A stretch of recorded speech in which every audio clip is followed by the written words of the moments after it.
Hey everyone, welcome back to the channel. Thank you for being here. My name is Andrew, coming to you from the beautiful Carolinas. Today's topic is going to be the less they cared, the more it showed. Think about that for a minute. Everyone, if you like the content, please like, subscribe, share, pay it forward.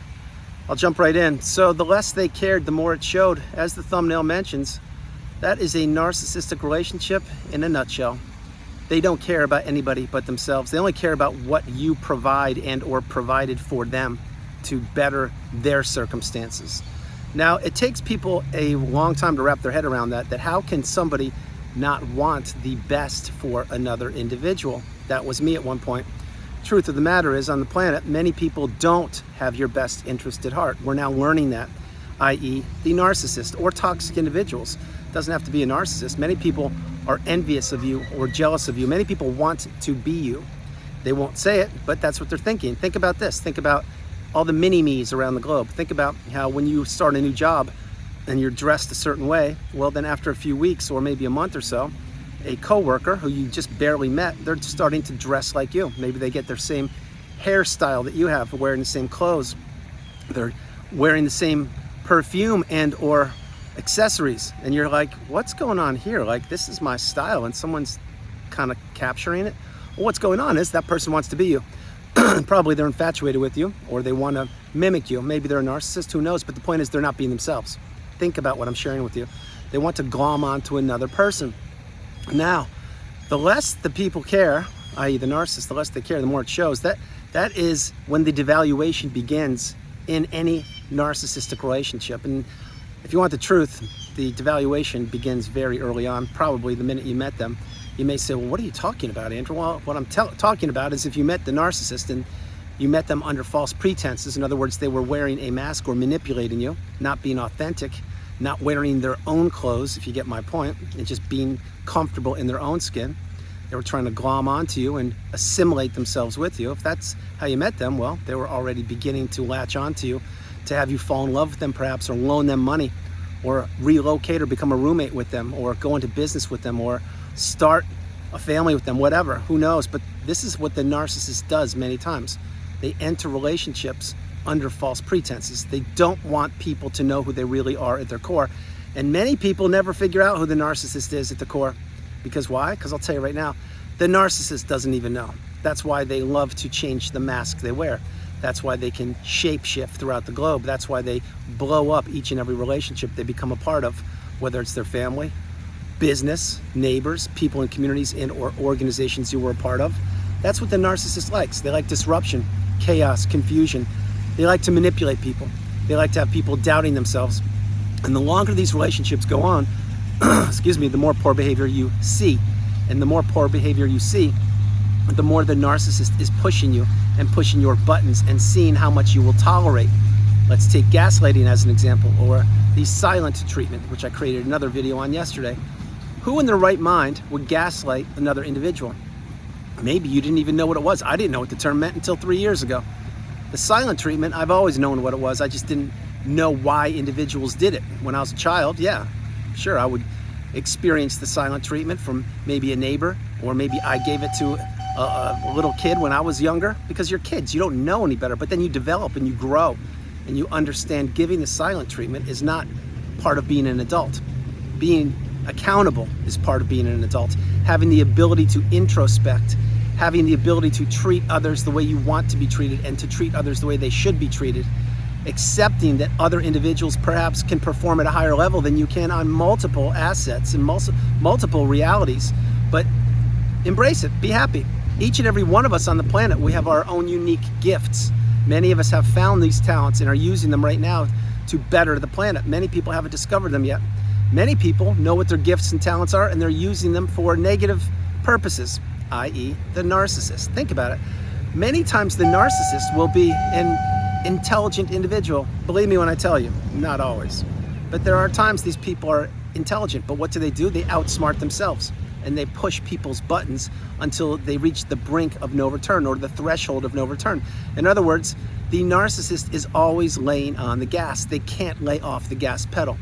And they are showing you their poor behavior throughout the body of the relationship. That's why Each and every time you enter a narcissistic relationship, and my hope is you are exiting them, or you have exited all of these toxic relationships, from energy vampires, narcissists, people that don't serve you, people that just want to consume your energy. But if you still have some of these people around you, understand these relationships, they're not going to improve.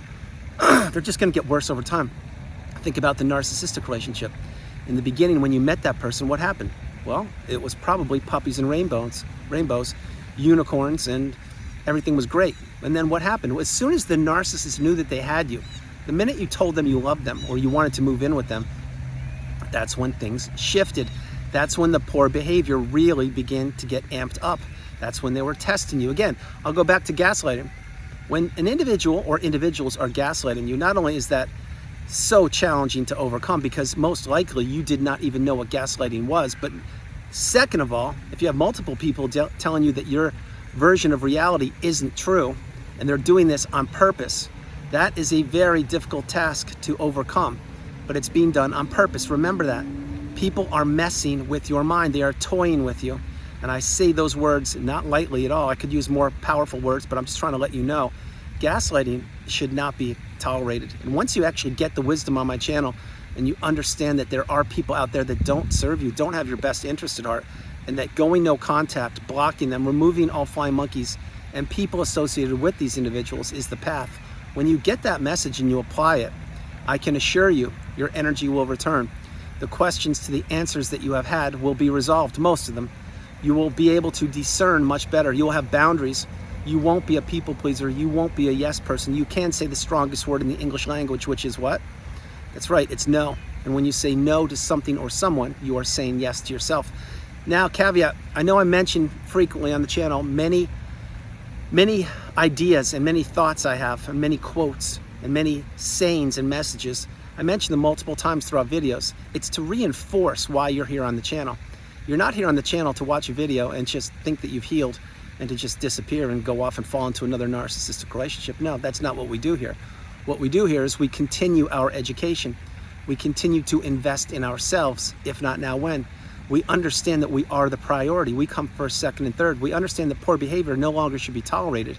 We understand that maybe even our own bloodline, which means our own immediate family members, didn't and or don't have our best interest at heart. These are difficult pills to swallow, difficult things to apply, but the truth of the matter is you enter this planet on your own, and you will go out on your own, most likely also. In between is a thing called life, and this thing called life is meant to be experienced, enjoyed, cherished, relished. You're expected, and my hope is that you're learning from your experience on the planet in a positive way. Yes, you'll have challenging times, i.e. the narcissistic relationship, but if you've healed and or you're well on the healing path, you understand that that relationship is something you had to go through. There was no other way. You may think that you would have avoided it. You wouldn't have. You would have met a narcissist or a toxic individual down the road, because this is your journey. It's what you had to go through.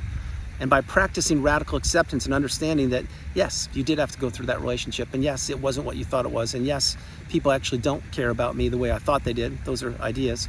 When you wrap those things around your head, you understand, okay, now I really am the priority, and no one really is going to come knock on my door and save me.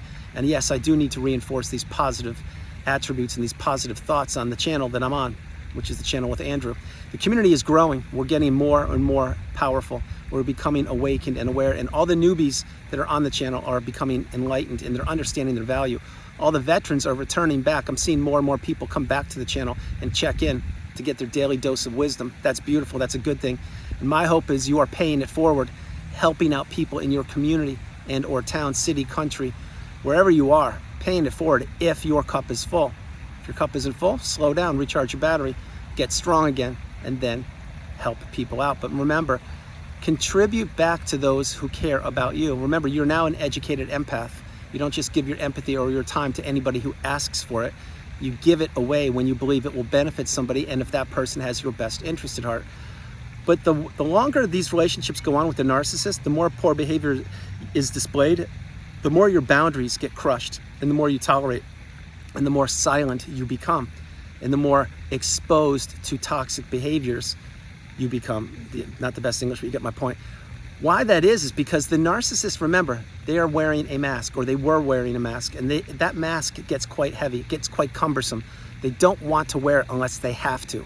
And that usually was in the beginning of the relationship. And then it's sprinkled throughout the body of the relationship, which was the devaluation stage. That was most of the relationship, I'll tell you right now.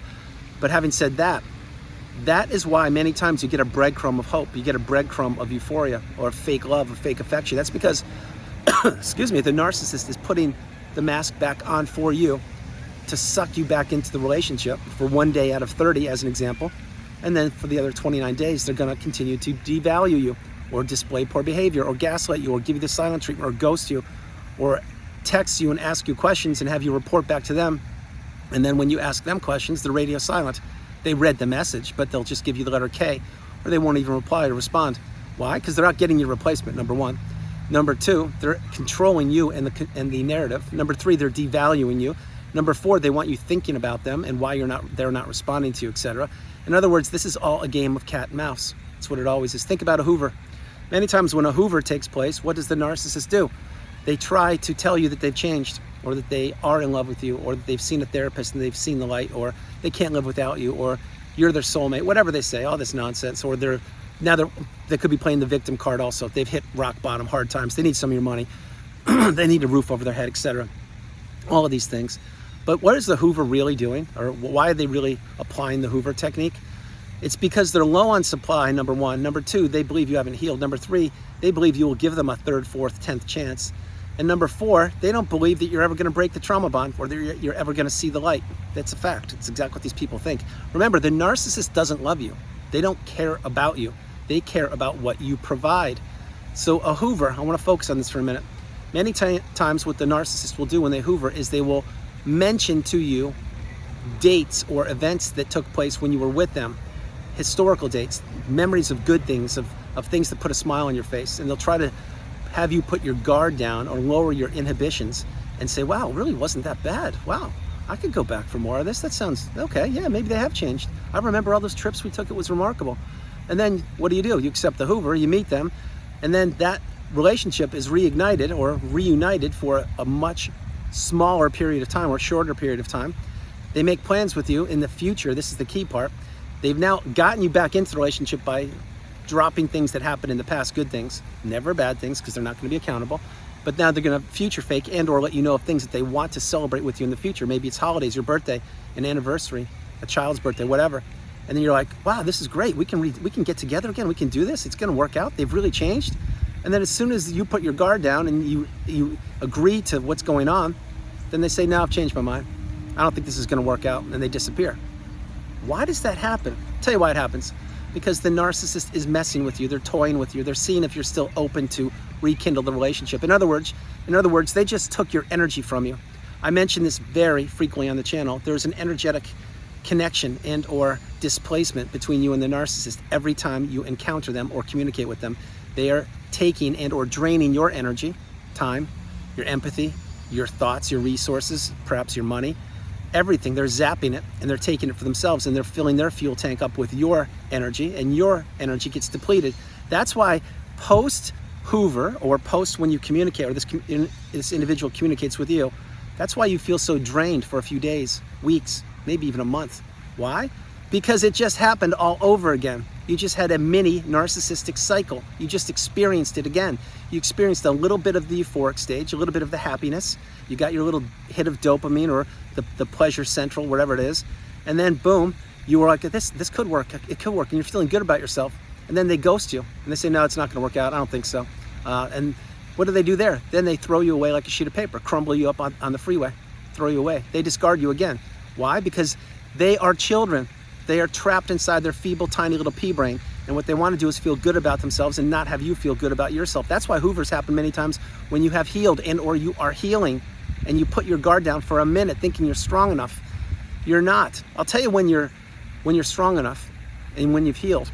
It's when you feel good about yourself and you've reached the pinnacle of indifference, the mountaintop of indifference. You don't care about the narcissist. You don't accept a Hoover. You block them everywhere. You wish them the best of luck, but you say this to yourself: just stay away from me. That's what you do. And you understand that these people are just robotic-like. They just go around on a loop and they are stuck in the loop and they want to change places with you and keep you trapped in the loop and they want to go out gallivanting the globe. Really get the message here. Truth of the matter is these people are shallow, hollow, empty inside, and they need an energy source, which was you for a period of time. You now know it. You're not getting the wisdom. But that's why the relationship gets worse and worse over time. And as the thumbnail mentions, that's why the less they cared, the more it showed, because they don't care about you. They have never cared about you. They only care about how they look to the exterior world, using your resources to pump them up. And then behind closed doors, they abuse you, or in the car when you're driving on the freeway, they abuse you, or they abuse you with text or emails or whatever it is. But many times the abuse happens where no one can see it. So guys, that's the video. I hope you liked it. I loved doing it from the beautiful Carolinas. This is Andrew. Namaste. Have a great afternoon, evening, or morning. No matter where you are on the planet, you are not alone. Remember that. Don't accept a Hoover. Understand these relationships, they only deteriorate over time. They don't improve. They can't improve. Every relationship has an expiration date. Every narcissistic relationship has an expiration date. And understand again that these people are weak. They're feeble. They're tiny. They are puppet masters who, once they are exposed, and don't expose them, but once you've identified who they are, they're harmless. It's like the Wicked Witch of the West. When the water's poured on her, she just fades away. That's what you want. You want the narcissist to become small and to shrink and to just fade away. That's exactly what you want to do, because your life should be drama-free. Guys, no matter where you are on the planet, you are not alone. Remember that. You are not alone. I love you all. God bless you, and I'll talk to you tomorrow. All right. Bye, guys.